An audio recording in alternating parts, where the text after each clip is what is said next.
BBC বাংলার television অনুষ্ঠান BBC প্রবাহে আপনাদের সবাইকে স্বাগত জানাচ্ছি। আমি শারমিন রমা। শুরুতেই দেখে নেব আজ কি থাকছে। 1947 সালের অক্টোবর মাস পাকিস্তান এবং আফগানিস্তানের সীমান্তবর্তী এলাকাগুলোর উপজাতি গোষ্ঠীগুলোর যোদ্ধারা অভিযান চালান কাশ্মীর উপত্যকায়। তাদের হাতে ছিল প্রচুর অস্ত্রশস্ত্র, কিন্তু তারা তেমন সুশৃঙ্খল বাহিনী ছিল না। ট্রাকে করে এই যোদ্ধাদের দল অগ্রসর হল বারামুল্লার দিকে। কাশ্মীর উপত্যকার এক প্রান্তে একটি কৌশলগতভাবে গুরুত্বপূর্ণ শহর ছিল এই বারামুল্লা।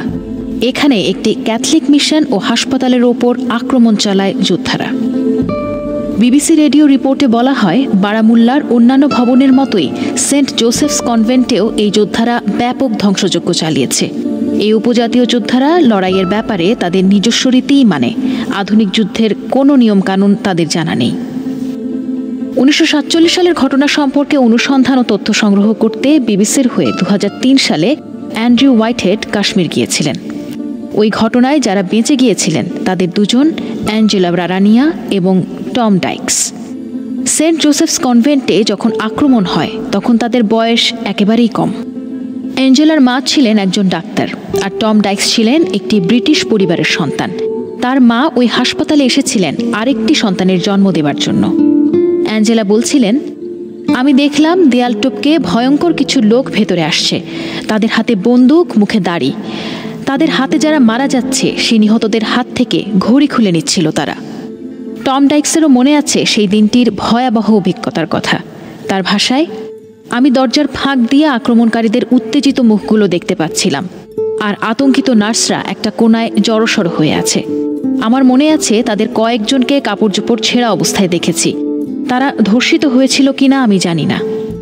অ্যাঞ্জেলা বলছিলেন, তারা যাকেই পাচ্ছিল তাকেই ছুরি মারছিল বা গুলি করছিল। এমনকি হাসপাতালের বেডে শুয়ে থাকা লোকদের ওপরও তারা আক্রমণ চালিয়েছিল। বারামুল্লা শহরেও ব্যাপক ধ্বংসযজ্ঞ চালায় এই আক্রমণকারীরা। ওই শহরের একটি প্রভাবশালী শিখ পরিবার ছিল বালিরা।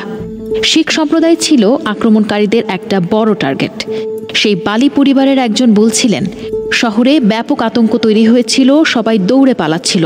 সবার মুখে এক কথা, বাঁচতে হলে পালাও। একজন শিখ মহিলা বলেছেন, যুবতী মেয়েদেরও ধরে নিয়ে যাওয়া হয় সে সময়। তিনি বলেন, আমার সম্পর্কীয় 3 বোন ছিল, তাদের সবাইকেই ওরা ধরে নিয়ে যায় আমার চোখের সামনেই। তারপর তাদের আর কোনো খোঁজ পাইনি আমরা। এই আক্রমণ হয়েছিল ব্রিটিশ শাসকদের ভারত ত্যাগের 2 মাস পরে। কাশ্মীরের জনসংখ্যার 3/4 মুসলিম, তবে তাদের শাসক ছিলেন হরি সিং, একজন হিন্দু মহারাজা। তিনি সিদ্ধান্ত নিতে পারছিলেন না যে হিন্দু প্রধান ভারতে যোগ দেবেন নাকি মুসলিম প্রধান পাকিস্তানে যোগ দেবেন। সেই রাজ্যের যুবরাজ ছিলেন তার পুত্র করণ সিং। করণ সিংয়ের কথায়, 1947 সালের 15ই আগস্টের পর আমার পিতা তাত্ত্বিকভাবে স্বাধীন রাজায় পরিণত হয়েছিলেন, কারণ তিনি ভারত বা পাকিস্তান কোনোটাতেই যোগ দেননি। তিনি 2 দেশের সাথেই স্থিতাবস্থা বজায় রাখতে চুক্তি করতে চেয়েছিলেন। সে প্রক্রিয়া চলার মধ্যেই উপজাতীয়দের ওই অভিযান হয়। উপজাতীয় গোষ্ঠীগুলো অভিযান চালিয়েছিল পাকিস্তান এবং ইসলামের নাম নিয়ে। মহারাজা তখন একটি উৎসবে যোগ দিয়েছিলেন এবং এই আক্রমণের জন্য একেবারেই তৈরি ছিলেন না। করণ সিং বলেছিলেন, সে সময় কাশ্মীরের রাজধানী শ্রীনগরের রাজপ্রাসাদেই ছিলেন তিনি। তখন একটা দরবার চলছিল। এটা ছিল এরকম একটি অনুষ্ঠান যেখানে আমার পিতা সিংহাসনে বসেন এবং সবাই তার প্রতি সম্মান জানায়। প্রাসাদ একেবারে ফাঁকা, সবাই বাইরে। তার মধ্যে হঠাৎ সব আলো নিভে গেল। এক অদ্ভুত ভুতুড়ে পরিবেশ সৃষ্টি হলো। আলো নিভে গিয়েছিল কারণ আক্রমণকারীরা মহুরায় অবস্থিত বিদ্যুৎ কেন্দ্রটি দখল করে নিয়েছিল। সেটা ছিল শ্রীনগর উরি রোডের ওপর মাত্র 30 থেকে 35 মাইল দূরে। কাশ্মীরের মহারাজাকে ভারতে যোগ দেবার দিকে ঠেলে দিল এই আক্রমণ। তিনি ভারতের অংশ হবার জন্য দিল্লির সাথে একটি চুক্তি সই করলেন এবং ভারতের সামরিক সহযোগিতা চাইলেন। তারপর তিনি একটি গাড়ি বহর নিয়ে পালিয়ে জম্মু শহরে চলে গেলেন। করণ সিং বলছিলেন, এটি ছিল একটা ভয়াবহ যাত্রা। আমরা যখন যাত্রা শুরু করি তখন অন্ধকার হয়ে গেছে। আমার পিতা এসব ঘটনার কারণে স্বাভাবিকভাবেই খুব বিমর্ষ আর বিচলিত হয়েছিলেন। পুরো পথটায় তিনি গাড়িতে একটি কথাও বললেন না। জম্মু পৌঁছানোর পর তিনি গাড়ি থেকে নেমে বললেন, আমরা কাশ্মীরকে হারিয়েছি। তবে উপজাতীয় যোদ্ধাদের হাতে আক্রান্ত সেন্ট জোসেফস কনভেন্টের লোকদের অবশ্য পালানোর কোনো সুযোগ ছিল না।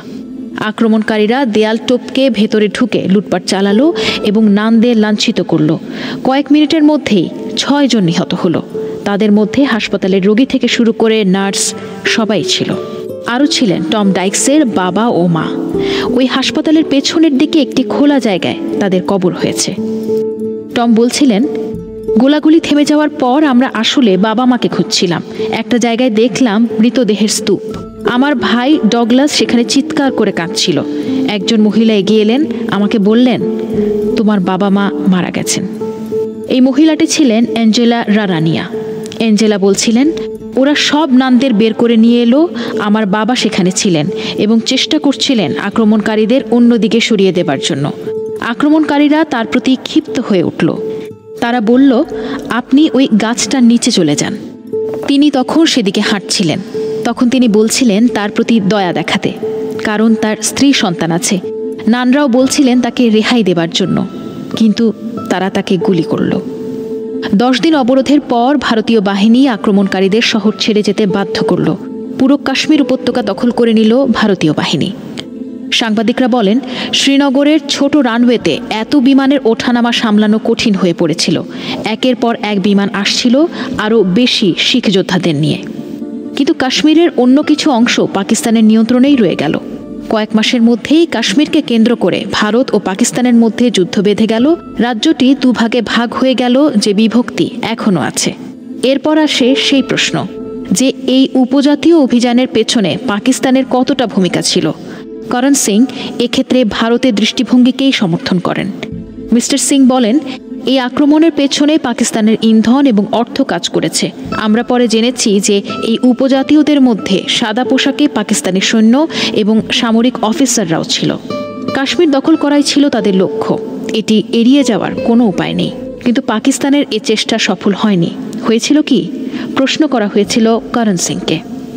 না, এই অপারেশন পুরোপুরি সফল হয়নি, কিন্তু আমার বাবাকে ভারতে যোগদানে বাধ্য করতে সফল হয়েছিল তারা, জবাব দেন তিনি। তবে এক্ষেত্রে ভিন্ন মত পোষণ করেন সর্দার আব্দুল কাইয়ুম খান, একজন নেতৃস্থানীয় কাশ্মীরি মুসলিম নেতা।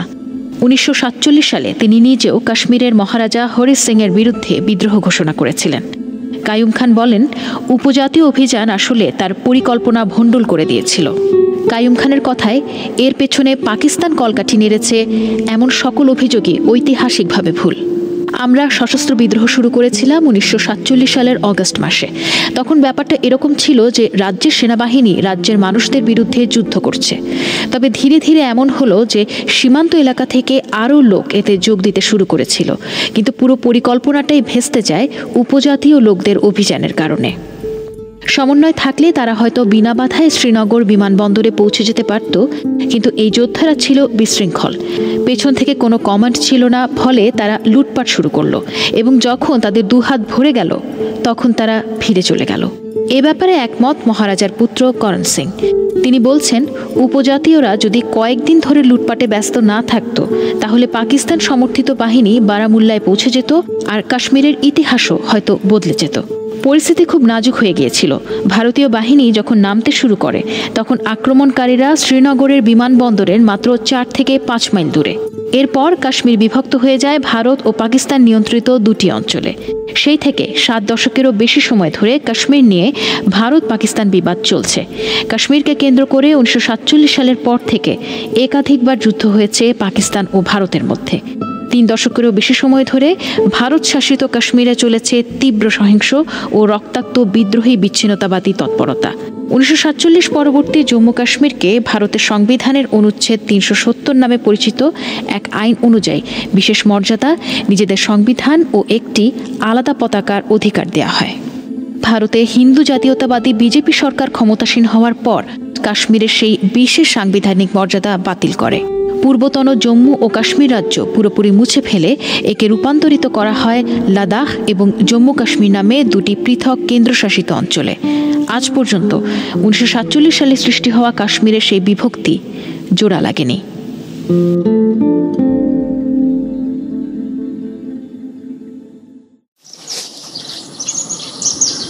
মিয়ানমারের কাইন রাজ্যের এই ঘন জঙ্গল সামরিক শাসন বিরোধীদের অভয়ারণ্য। সাম্প্রতিক ভূমিকম্পের কেন্দ্রবিন্দু থেকে অনেক দূরে হলেও তার আঁচ লেগেছে এই গহীন জঙ্গলে। ভূমিকম্পে যখন মাটি কাঁপছিল তখন লোকজন ভেবেছিল বোমা হামলার কারণে এমনটি হচ্ছে। এখনও মাঝে মাঝে ভূমিকম্পের আফটারশক অনুভূত হয় এখানে। স্থানীয় গির্জায় গিয়ে মনে হয় তার উপর যেন আকাশ ভেঙে পড়েছিল। ভূমিকম্পে ছাদ এবং গির্জার চূড়ও ভেঙে গেছে। ইস্টারের আগে দ্রুত এটি মেরামত করা হয়েছে, তবে ভাগ্যক্রমে এখানে কেউ আহত হয়নি। প্রকৃতির ক্রোধ থেকে যেমন এখানকার উপাসকরা বেঁচে গিয়েছেন, ঠিক তেমনি স্থানীয়দের আশা ছিল সামরিক সরকারের প্রতিশ্রুত যুদ্ধবিরতি চলমান গৃহযুদ্ধ থামিয়ে শান্তি বয়ে আনবে। জান্তা সরকারের প্রতিশ্রুত যুদ্ধবিরতি কিভাবে চলছে তা দেখার জন্য আমরা মিয়ানমারের উত্তরে শান রাজ্যের মুবি শহরের সম্মুখ সারিতে গিয়েছিলাম। এই তরুণ বিদ্রোহী যোদ্ধারা গেল কয়েক বছর ধরে এখানে যুদ্ধ করছে। তখন থেকেই এখানে তাদের ঘরবাড়ি। যুদ্ধবিরতির ঘোষণায় তারা এখন একটু বিশ্রামে আছে। তারা বলছে অন্যান্য বিদ্রোহী গোষ্ঠীর মতো তারাও ভূমিকম্প থেকে মানুষকে পুনরুদ্ধার করতে সাহায্য করার জন্য এখন সব ধরনের আক্রমণ বন্ধ রেখেছে। কিন্তু মিয়ানমারের সামরিক শাসকেরা তা করছে না। মাত্র 100 মিটার দূর থেকে বিদ্রোহীরা নিয়মিত সামরিক ঘাঁটিগুলোর উপর সতর্ক দৃষ্টি রাখে। তাদের একজন 23 বছর বয়সী কমান্ডার স্টেফানো, তিনি বিবিসিকে বলেন সেনাবাহিনীর প্রতিশ্রুত যুদ্ধবিরতি তার কাছে মূল্যহীন। তারা বলেছিল যে তারা যুদ্ধবিরতি চায়, কিন্তু তারা সব দিক থেকে আক্রমণ চালিয়ে গেছে। কেবল পদাতিক সৈন্য নয়, ড্রোন ব্যবহার করেও হামলা চালানো হয়। অন্য গেটে থাকা আমাদের কমরেডরা জানিয়েছে যুদ্ধবিরতি ঘোষণার পর 2 বার তারা বিমান হামলার সম্মুখীন হয়েছে।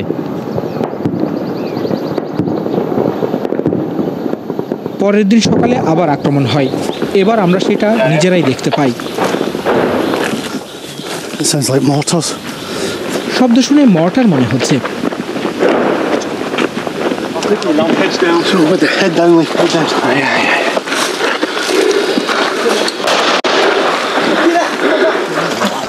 প্রায় প্রতিদিনই এরকম হামলা হচ্ছে। আক্রমণকারীরা ঠিক রাস্তার অপর পাশেই আছে। তারা আসলে বিদ্রোহীদের উপর অতর্কিত হামলার চেষ্টা করছে। আমরাও তাড়াতাড়ি ঘাঁটির কাছাকাছি সরে আসি। আপনারা যে গুলির আওয়াজ শুনতে পাচ্ছেন তা বেশ কাছাকাছি। শুনে মনে হচ্ছে দেশীয় তৈরি কোনো বন্দুকের আওয়াজ। সামরিক জান্তারা শুধু এই বিদ্রোহীদের নয়, তারা মূলত পুরো শহর গ্রামের বেসামরিক লোকদের লক্ষ্য করে হামলা করছে। তরুণ বিদ্রোহীরা বলে যে তারা আক্রান্ত হলেই পাল্টা গুলি চালায়, কিন্তু জান্তারা প্রতিদিন এবং নির্বিচারে বোমা বর্ষণ করছে।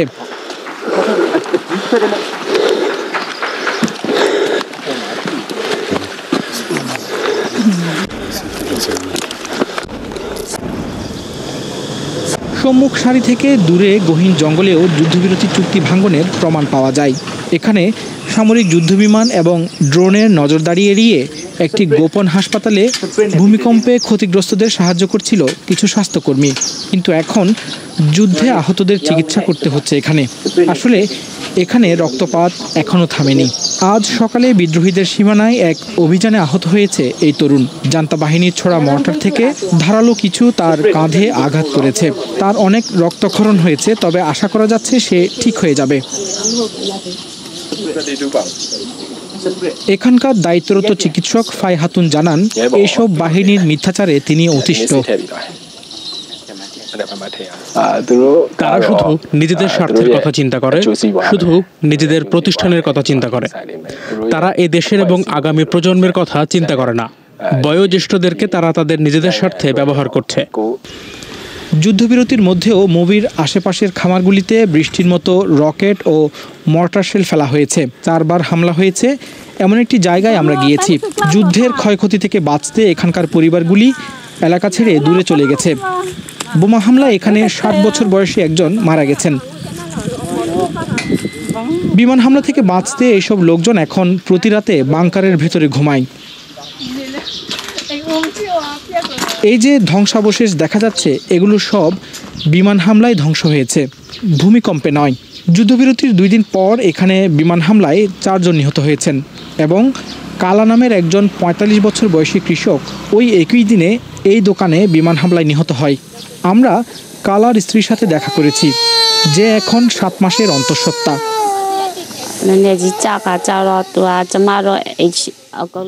যখন গোলাবর্ষণ শুরু হয় তখন আমরা সবাই বাড়ির সামনে ছিলাম।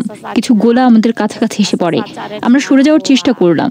আমরা বাড়ির পেছনে লুকিয়ে রইলাম, কিন্তু সে যেখানে ছিল সেখানেই রয়ে গেল। একটা গোলা তার কাছে এসে বিস্ফোরিত হয়। যে জায়গাকে কালা নিরাপদ ভেবেছিল সেখানেই সে মারা গেল। সে একজন ভালো মানুষ এবং একজন ভালো স্বামী ছিল।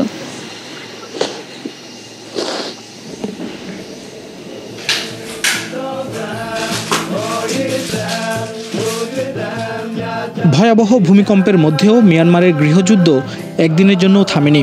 এখানে সামনের সারিতে যারা যুদ্ধ করছে তারা যুদ্ধের মাঝেও বিজয়ের গান গায় এবং তারা বিশ্বাস করে সামরিক বাহিনীর পরাজয়ে এখানে শান্তি আসবে, কোনো যুদ্ধবিরতিতে নয়।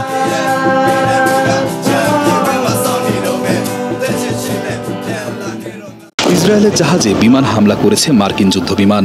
একবার নয়, 3 বার বোমা হামলার খবর দিয়েছে বিভিন্ন সংবাদ মাধ্যম। গ্যালাক্সি লিডার নামের এই জাহাজটি বর্তমানে ইয়েমেনের হুতিদের হাতে আটক অবস্থায় রয়েছে।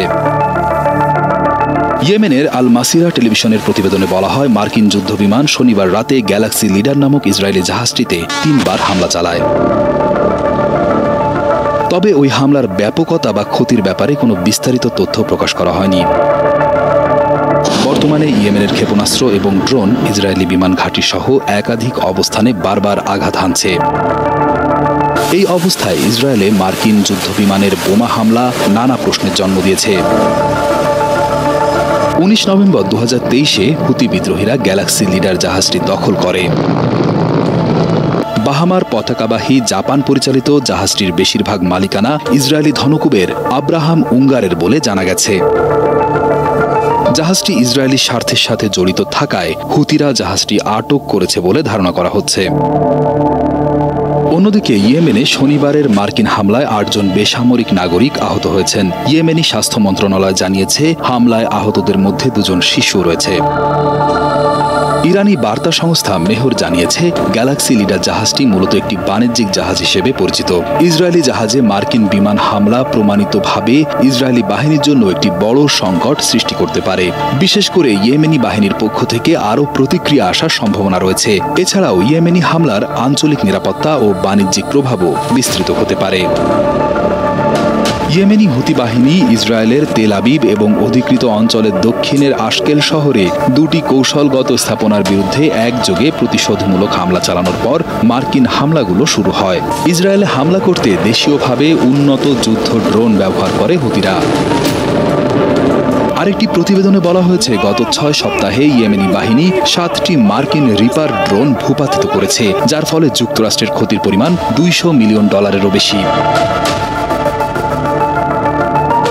ইয়েমেনি প্রেসিডেন্ট মাহাদি আল মাসাদ সম্প্রতি ঘোষণা করেছেন, তার বাহিনী মিসাইল, বোমা কিংবা কৌশলগত বোমারু বিমানের হামলায় নিরুৎসাহিত হবে না। তিনি মার্কিন প্রেসিডেন্ট ডোনাল্ড ট্রাম্পকে কটাক্ষ করে বলেছেন, তিনি একটি কৌশলগত দুঃস্বপ্নের মধ্যে পা দিয়েছেন।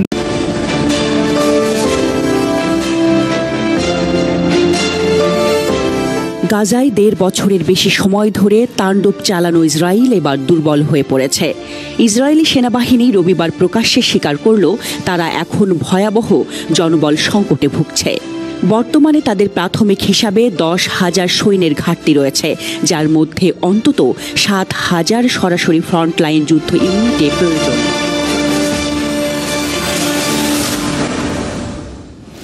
ইসরায়েলি সংবাদ মাধ্যম ইয়েদিওথ আহরনোথ জানিয়েছে, চলমান গাজা যুদ্ধের দীর্ঘসূত্রতা এবং চরমপন্থী ধর্মীয় গোষ্ঠী হারেদিম সম্প্রদায়ের মধ্যে ব্যর্থ সেনা নিয়োগ প্রচেষ্টা এই সংকটকে আরও গভীর করে তুলেছে। এই সংকট মোকাবেলায় ইসরায়েলি সেনাবাহিনী বাধ্য হয়ে সেনা সেবার মেয়াদ 4 মাস বাড়ানোর সিদ্ধান্ত নিয়েছে। যদিও সরকার এটিকে রিজার্ভ পরিষেবার অন্তর্ভুক্ত হিসেবে ঘোষণা করেছে, প্রকৃতপক্ষে এটি সৈন্যদের পূর্ণ 3 বছর সামরিক দায়িত্ব পালনে বাধ্য করছে। মাসের পর মাস তীব্র যুদ্ধের পরে রক্তাক্ত ফ্রন্টে অপারেশন চালু রাখতেই এই সিদ্ধান্ত নেওয়া হয়েছে। কিন্তু সামরিক বিশ্লেষকরা বলছেন, এটি কেবল একটি অস্থায়ী ব্যান্ডেজ, আসল ক্ষত বহু গভীর। এই নতুন নীতির আওতায় সৈন্যদের ঐতিহ্যবাহী অবসর পূর্ব ছুটিও বাতিল করা হয়েছে। মানে কোনো বিরতি ছাড়াই তাদের শেষ দিন পর্যন্ত সেনা দায়িত্ব পালন করতে হবে। বহু সৈন্যই ইতোমধ্যে আর্থিক সংকটে এবং মানসিক চাপে ভুগছেন। দীর্ঘ সময় ধরে রিজার্ভ বাহিনী সক্রিয় থাকায় সেনা পরিবারগুলোতেও দুর্ভোগের ছাপ স্পষ্ট হয়ে উঠছে। ইসরায়েলি সেনাবাহিনীর সবচেয়ে বড় মাথা ব্যথার কারণ হয়ে দাঁড়িয়েছে হারেদিম সম্প্রদায়। এই চরম ধর্মীয় গোষ্ঠী বরাবরই সেনা নিয়োগের বিরোধিতা করে আসছে। সরকার যখন সেনা সেবার মেয়াদ 2 বছর 8 মাস থেকে 3 বছরে বাড়ানোর উদ্যোগ নেয়, তখন ডানপন্থী দলগুলো প্রচণ্ড বিরোধিতা করে। তারা দাবি তোলে হারেদিম তরুণদের সেনা দায়িত্ব থেকে অব্যাহতি দিতে হবে। এ নিয়ে দখলদার সমাজে ভয়াবহ বিভাজন দেখা দিয়েছে। একদিকে যুদ্ধক্ষেত্রে মৃত ও আহতদের সংখ্যা বাড়ছে, অন্যদিকে সমাজের এক বড় অংশ সামরিক দায়িত্ব এড়িয়ে যেতে চাইছে। গাজায় চলমান যুদ্ধ ইসরায়েলি সেনাবাহিনীর উপর চূড়ান্ত চাপ সৃষ্টি করেছে। হামাস প্রতিনিয়ত ইসরায়েলি সেনাদের উপর হামলা চালাচ্ছে। ফিলিস্তিনি যোদ্ধাদের নিয়মিত অ্যাম্বুশ, গুপ্ত অভিযান এবং দখলকৃত ভূখণ্ডের গভীরে চালানো বিশেষ অপারেশন ইসরায়েলের সামরিক সক্ষমতাকে দিন দিন ক্ষয় করে চলেছে। মানবিক ক্ষয়ক্ষতি আশঙ্কাজনকভাবে বাড়ছে। শুধু যুদ্ধক্ষেত্রেই নয়, অভ্যন্তরীণভাবে সৈন্য ও সাধারণ জনগণের মধ্যে চরম অসন্তোষ ছড়িয়ে পড়ছে। একের পর এক সামরিক, কূটনৈতিক ও মানবিক ব্যর্থতায় ইসরায়েলি নেতৃত্ব ক্রমেই কোণঠাসা হয়ে পড়ছে। একদিকে আন্তর্জাতিক চাপ, অন্যদিকে অভ্যন্তরীণ জনরোষ। এর মাঝখানে যুদ্ধ চালিয়ে যাওয়ার মতো সক্ষমতা ধরে রাখা এখন ইসরায়েলের জন্য বেশ কঠিন হয়ে পড়েছে। বিশেষজ্ঞরা বলছেন, যদি অবিলম্বে কোনো কার্যকর কৌশলগত পরিবর্তন না আনা হয়, তাহলে ইসরায়েলি সেনাবাহিনীর অবস্থা আরও করুণ হয়ে পড়বে। যুদ্ধক্ষেত্রে পরাজয়ের পাশাপাশি অভ্যন্তরীণ পতনের আশঙ্কাও বাড়ছে।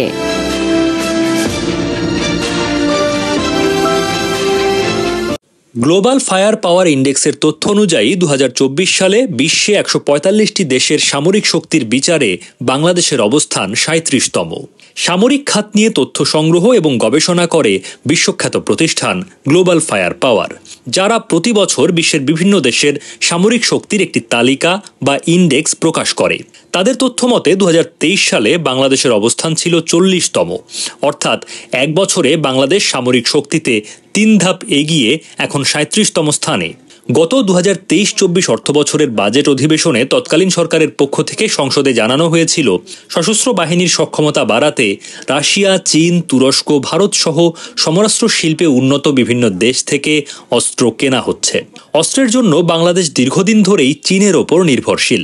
তবে সম্প্রতি তুরস্ক সহ পশ্চিমা কয়েকটি দেশ এই তালিকায় যুক্ত হয়েছে।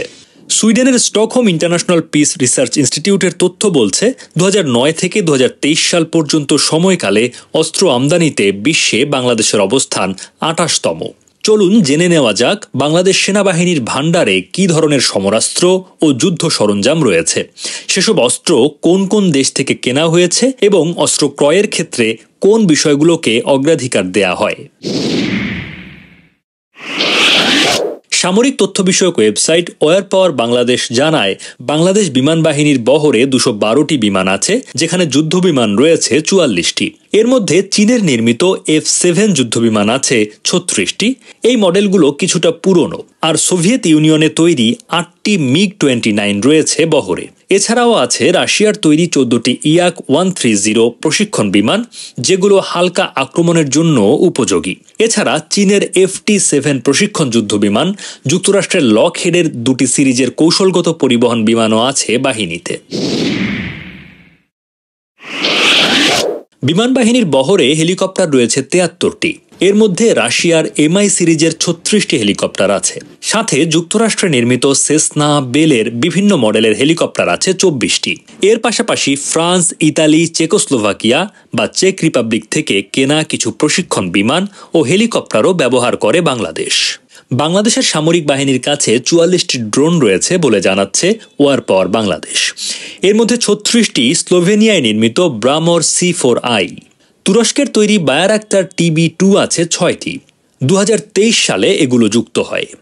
তবে 2022 সালে প্রথমবারের মতো সামরিক অস্ত্র বহনে ও হামলায় সক্ষম ড্রোন কেনার প্রক্রিয়া শুরু হয়। ড্রোনের পাশাপাশি তুরস্ক থেকে কামানের গোলা, রকেট প্রতিরক্ষা ব্যবস্থা, সাঁজোয়া যান, মাইন থেকে সুরক্ষাকারী যানও কিনেছে বাংলাদেশ। তুরস্কের বায়ারাক্টার ছাড়াও ইতালির সিলক্স ফ্যালকো সিরিজের 2টি ড্রোনও আছে বাংলাদেশের বহরে। বাংলাদেশ নৌবাহিনীর কাছে সাবমেরিন রয়েছে দুটি চীনের তৈরি এবং 2017 সালে এগুলো নৌবাহিনীতে যুক্ত হয়। ওয়ার পাওয়ার বাংলাদেশে এই সাবমেরিনগুলোকে অ্যাটাক সাবমেরিন হিসেবে উল্লেখ করা হয়েছে। এগুলোতে আক্রমণের জন্য টর্পেডোর পাশাপাশি নৌমাইনও ব্যবহার করা যায়। অন্যদিকে গ্লোবাল ফায়ার পাওয়ার জানায় বাংলাদেশ নৌবাহিনীর কাছে সব মিলিয়ে নৌযান রয়েছে 117টি। এর মধ্যে 7টি ফ্রিগেট বা রণতরী আছে বাংলাদেশের, যেগুলো চীন, যুক্তরাষ্ট্র আর দক্ষিণ কোরিয়া থেকে কেনা। এছাড়া 6টি করভেট যুদ্ধজাহাজ রয়েছে বাংলাদেশের, যেগুলো চীন এবং যুক্তরাজ্য থেকে কেনা। বাংলাদেশের সামরিক বাহিনীর কাছে 320টি ট্যাঙ্ক রয়েছে। এর মধ্যে অন্তত 281টি চীনের তৈরি। সবচেয়ে বেশি আছে টাইপ 59 দুর্জয় ট্যাঙ্ক। 2014 থেকে 2019 সালের মধ্যে চীন থেকে কিট বা সরঞ্জাম এনে ট্যাঙ্কগুলোকে আধুনিকায়ন করা হয়েছে। এছাড়া বিভিন্ন ধরনের আর্মড পার্সোনেল ক্যারিয়ার বা এপিসি রয়েছে বাংলাদেশ সেনাবাহিনীর কাছে, যেগুলো সোভিয়েত ইউনিয়ন, যুক্তরাষ্ট্র এবং তুরস্ক থেকে সংগ্রহ করা হয়েছে। বাংলাদেশের সামরিক বাহিনীর কাছে সব মিলিয়ে রয়েছে 464টি কামান, যার মধ্যে স্বয়ংক্রিয় কামান রয়েছে 27টি। অ্যান্টি এয়ারক্রাফট গান বা বিমান বিধ্বংসী কামানও আছে বাংলাদেশের, যেগুলো সুইজারল্যান্ড ও চীনের কাছ থেকে কেনা। এছাড়া বাংলাদেশের সামরিক বাহিনীর কাছে চীনের তৈরি 49টি এবং তুরস্কের তৈরি 2 ধরনের মোট 28টি MLRS বা মাল্টিপল রকেট লঞ্চার সিস্টেম রয়েছে। 1967 সালে তৎকালীন পূর্ব পাকিস্তানে চীনের সহায়তায় ঢাকার অদূরে গাজীপুরে একটি অর্ডিন্যান্স ফ্যাক্টরি বা সমরাস্ত্র কারখানার নির্মাণ কাজ শুরু হয়। 1970 সালে সেটি উদ্বোধন করা হয়। বাংলাদেশ সমরাস্ত্র কারখানার ওয়েবসাইট থেকে জানা যায় 1971 সালে মুক্তিযুদ্ধের কারণে নির্মাণ কাজ ব্যাহত হয় এবং চীনা দল কারখানা ত্যাগ করে। 1975 সালের 31 অগাস্ট চীন বাংলাদেশকে স্বীকৃতি দেয়। তার পরের বছর চীনা কারিগরি দল কারখানাটিকে পুনরুজ্জীবিত করে এবং আরও 1 বছর পর অর্থাৎ 1977 সাল থেকে কারখানাটি নিয়মিত উৎপাদনের জন্য চালু হয়। অস্ত্র এবং গোলাবারুদ দুটিই তৈরি হয় এই ফ্যাক্টরিতে। সেনাবাহিনীতে বহুল ব্যবহৃত রাইফেলও এই কারখানায় তৈরি হয়। বাংলাদেশের কোনো নির্দিষ্ট শত্রু নেই, তাই আপাতত সংঘাতের শঙ্কা না থাকলেও ফোর্সেস গোল 2030 বাস্তবায়নে বাংলাদেশ অস্ত্রভান্ডার আপডেট করছে। নিরাপত্তা বিশ্লেষক এবং অবসরপ্রাপ্ত এয়ার কমোডর ইশফাক ইলাহি চৌধুরী বিবিসি বাংলাকে বলেন, অস্ত্রের জন্য অতিমাত্রায় চীন নির্ভরতা কাটিয়ে ডাইভার্সিফাই বা বৈচিত্র্য আনা হচ্ছে। চীনের অস্ত্রের মান খারাপ নয়, তবে দীর্ঘমেয়াদে ব্যবহারযোগ্যতার ক্ষেত্রে মার্কিন বা অন্যান্য পশ্চিমা অস্ত্র এখনও এগিয়ে আছে। তবে চীনের সমরাস্ত্রের দাম তুলনামূলক কম। সাবেক সেনা কর্মকর্তা বায়েজিদ সরোয়ার বলেন, আগে যেসব কারণে চীনের অস্ত্রের প্রতি ঝুঁকতে হয়েছিল তার অন্যতম আর্থিক সক্ষমতা। এখন সক্ষমতা বৃদ্ধি পাওয়ায় বেশি টাকা দিয়ে পশ্চিমা অস্ত্র কেনার সামর্থ্যও বাড়ছে। আর্থিক সক্ষমতা ছাড়াও সমরাস্ত্র ক্রয়ের ক্ষেত্রে আরও কিছু বিষয় বিবেচনায় রাখা হয়, যেমন রক্ষণাবেক্ষণ, মেরামত ও স্পেয়ার পার্টস বা যন্ত্রাংশের সহজলভ্যতা, সম্ভাব্য প্রতিপক্ষ এবং তাদের রণকৌশল, প্রতিপক্ষের কাছে যে ধরনের অস্ত্র আছে সেগুলো মোকাবেলা করার জন্য প্রয়োজনীয় অস্ত্র। সমর বিশ্লেষকরা জানান, গুরুত্বপূর্ণ হলেও প্রয়োজনের সময় ব্যবহার করা যাবে না এমন অস্ত্র কেনা হয় না এবং সাধারণত প্রতিবেশীর কাছ থেকে অস্ত্র কেনা হয় না। সম্প্রতি প্রতিরক্ষা খাতে প্রায় 4,000 কোটি টাকা বাজেট বাড়িয়েছে বাংলাদেশ। বাংলাদেশের চলতি বছরের প্রতিরক্ষা বাজেট প্রায় 42,000 কোটি টাকা, যেটি 2023-24 অর্থ বছরে ছিল প্রায় 38,000 কোটি টাকা। সবাইকে শুভকামনা জানিয়ে আমি শারমিন রমা এখানেই বিদায় নিচ্ছি। ভালো থাকবেন।